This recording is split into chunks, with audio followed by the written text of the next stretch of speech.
dia pessoal, a gente vai falar hoje sobre gestão de negócios, outro ato unilateral de vontade. Bem, o Pablo Stolze Gagliani e o Rodolfo Pamplona Filho definem a gestão de negócios como a atuação de um indivíduo sem autorização do interessado na administração de negócio alheio, seguindo o interesse e a vontade presumível de seu dono, assumindo a responsabilidade civil perante este e as pessoas com quem tratar. É o chamado quase contrato. A pessoa vai atuar sem poderes, então não tem uma natureza contratual. Se fosse uma natureza contratual, a gente estudaria esse tema em Direito Civil 3, mas infelizmente não tem uma natureza contratual, porque não há um encontro de vontades. A pessoa age no interesse de outra, mas sem essa outra pessoa saber ou autorizar. Não tem um acordo prévio de vontades, então por isso não é um contrato, então é um ato unilateral de vontade. É interessante notar que na própria definição do Pablo Stolze e do Rodolfo Pamplona Filho, essa pessoa assume a responsabilidade civil perante este e as pessoas com quem se tratar. Então essa pessoa que é o gestor de negócios, inclusive, pode eventualmente ter que indenizar a pessoa cujos negócios ela geriu sem autorização. Então, muitas vezes eu dou essa matéria em sala de aula e os alunos falam assim, poxa, mas então a pessoa só se ferra sendo gestor de negócio. De certa forma, sim, ela está assumindo um risco. Um bom exemplo de gestão de negócios que a gente tem, que eu gosto de dar porque é alguma coisa mais simples, imagina que seu vizinho viajou e você não tem o contato dele e você não sabe onde ele está. Daí cai uma grande chuva, pode ser uma chuva de meteoros se vocês preferirem, e destrói o telhado da casa dele. E você sabe que vai chover e vai estragar os bens que ele tem dentro da casa e você não consegue falar com o cara. Então o que você faz? Você vai e conserta o telhado do cara. Pode ser que você só coloque uma lona, pode ser que você conserte o telhado, mas de qualquer forma você teve a autorização do dono da casa para mexer nessa casa? Não, você está sendo um gestor de negócios. Deu para entender? Eu acho que por aí, com esse exemplo, vocês conseguem entender como isso funciona. Artigo 861 vai definir aí o que é gestão de negócios, né? Aquele que sem autorização do interessado intervém na gestão de negócio alheio, dirigindo-a segundo interesse e vontade presumível de seu dono, ficando responsável a este e as pessoas com quem tratar. O gestor não vai ter direito à remuneração e ele inclusive pode ser responsável civilmente em caso de prejuízo. Caramba, então a gestão de negócios só é ruim para o gestor, ele está assumindo obrigações, ato unilateral de vontade, a pessoa assume obrigações e pode vir a se ferrar por conta disso. Quando a gente fala em gerir um negócio alheio, pode ser tanto consertar o telhado da casa, quanto gerir um negócio mesmo. Você sabe que tem a venda de alguém, a pessoa, sei lá, foi para o hospital e você vai lá e administra a lojinha. Pode funcionar para isso também, tá, gente? Então é bastante amplo. O 862 vai dizer que se a gestão for iniciada contra a vontade manifesta ou presumível do interessado, o gestor vai responder até pelos casos fortuitos, não provando que teriam sobrevindo ainda quando se houvesse abatido. Digamos que acontece ali, você deixa a lojinha aberta porque o cara eu acho que gostaria que eu deixasse a lojinha aberta, só que ele deixou um monte de mensagem para mim assim, não mexe na minha lojinha. Eu fui lá, deixei a lojinha aberta e fui assaltado. Eu vou responder também nesse caso de caso fortuito, que se entende incluir também a força maior, a menos que eu demonstre que aquele assalto aconteceria de qualquer forma, o que acaba sendo até meio difícil, né? 863 vai dizer que nesse caso, se os prejuízos excederem o proveito, o dono do negócio pode exigir que o gestor restitua as coisas do estado anterior ou indenize a diferença. Então, se você tem você tem que ter uma ponderação entre os proveitos decorrentes da gestão e os prejuízos. E se os prejuízos forem maiores, simplesmente restitui o status quo ante ou indeniza o dono do negócio. Então, o gestor do negócio tem que, inclusive, assumir esses prejuízos. Pelo 864, você tem um dispositivo que vai decorrer da boa-fé objetiva, especificamente quanto ao dever anexo de informação. O que diz o artigo 864? Que, tanto que se possa, o gestor vai comunicar ao dono do negócio a gestão que assumiu e vai aguardar a resposta se da espera não resultar perigo. Então, se da espera, a contrário do senso, da espera resultar perigo, o gestor vai fazer o que ele achar que é certo, porque pode ser que o prejuízo seja muito grande. Mas na medida do possível, ele tem que comunicar essa gestão que assumiu. Mas daí a pessoa vai ser comunicada, vai avisar e daí vai ter um negócio. Então daí a gente vai sair da esfera de gestão de negócio. Porque se eu consigo falar com o meu vizinho, vizinho, eu vou consertar seu telhado, ele fala assim, tudo bem, conserte meu telhado, daí você não tem mais gestão de negócio, você não está mais atuando de forma unilateral, você teve um encontro de vontades e com isso vai ser outra sorte de obrigações que a gente vai analisar. Mas a gente ainda está na gestão de negócios. 865 vai estabelecer também que enquanto o dono não providenciar, o gestor vai velar pelo seu negócio até levar a cabo, esperando, se aquele falecer durante a gestão, as instruções dos herdeiros, sem se descuidar das medidas que o caso reclame. Essas medidas são uma análise puramente casuística.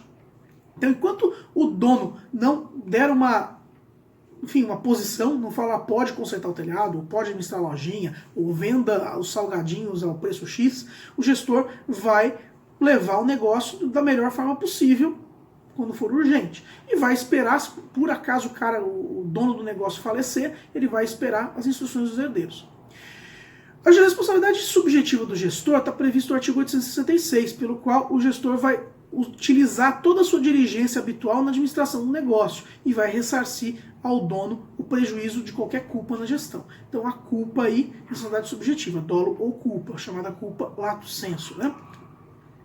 E a responsabilidade objetiva do gestor vai ocorrer quando? Pelo artigo 867, se ele se substituir por outro, vai responder de forma objetiva pelas faltas do substituto. Então, eu vejo que o telhado da pessoa está quebrado. Vou lá, ao invés de eu consertar, eu contrato alguém para consertar o telhado. Qualquer coisa que aquele cara fizer que gerar algum tipo de dano, ainda que culposamente, sem dolo nem nada, eu vou ter que responder objetivamente, porque afinal de contas eu me fiz substituir por alguém. O parágrafo único traz uma hipótese de solidariedade legal. Havendo mais de um gestor, a responsabilidade vai ser solidária entre eles. E porque a solidariedade, como a gente sabe, não se presume, decorre da lei ou da vontade entre as partes. E retornando o dono do negócio, o que acontece? Então o gestor está lá trabalhando no negócio, ou então está consertando o telhado, enfim, volta o dono do negócio.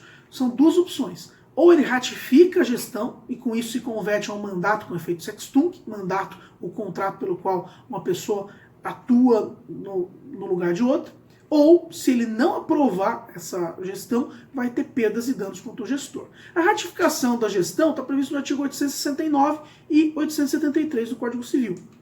E, por sua vez, as perdas e danos contra o gestor estão previstos no artigo 874 e 868 do Código Civil. É importante mencionar que a recusa da ratificação é possível só com uma prova de que a atuação não foi realizada de acordo com os interesses do dono. Ou seja, o gestor, o dono do negócio, não vai poder reprovar a gestão por esporte, ou para conseguir uma indenização, ou para basicamente sacanear o gestor, que foi uma pessoa que tentou ajudar o tempo todo. E tem que ser algo realmente motivado, com bons motivos, com provas de que a gestão foi feita de uma maneira horrorosa e ruinosa para os negócios.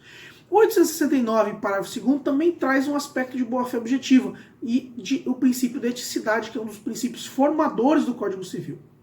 O disposto desse artigo vai vigorar ainda quando o gestor, em erro quanto ao dono do negócio, der a outra pessoa as contas da gestão. Vejam só, teoria da aparência. Eu acho que o dono é outro, e daí eu presto contas para esse outro. Bem, de qualquer forma, ele vai responder ou não conforme os danos, e não por ter prestado contas à pessoa errada.